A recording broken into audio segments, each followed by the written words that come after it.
didn't expect na mananalo ako tonight, today. Talagang nanalig lang ako sa kung ano yung pwede kong sabihin, kung ano yung mga pwede kong gawin.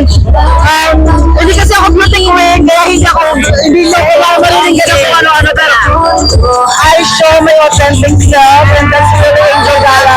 You already see that on Brothers Philippines and showing it to Miss Keka. It's such an honor to be part of this program na tutuwa ako. I'm very, very, very happy. Kasi out of 75 lovely candidates, isa ako sa mga kinoronahan. Ngayon, 2026, kasi dati pangarap ko lang pamamatin. Diba sabi ko naman sa iyo, pangarap ko lang ko.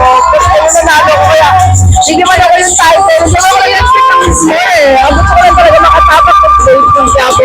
So happy na po ako sa liba. Thank you so much. Tito Well, congratulations to you. Top 1 ka.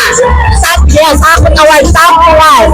Top 1 sa lahat, sabi ng mga judges. Can I take this as a chance na magpasalamat sa lahat na sumuporta sa akin?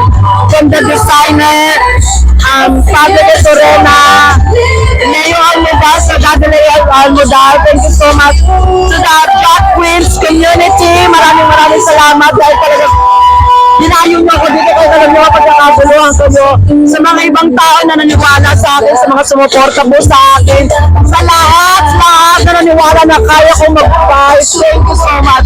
Kung hindi tayo sa inyo, hindi ko ilalaban ko.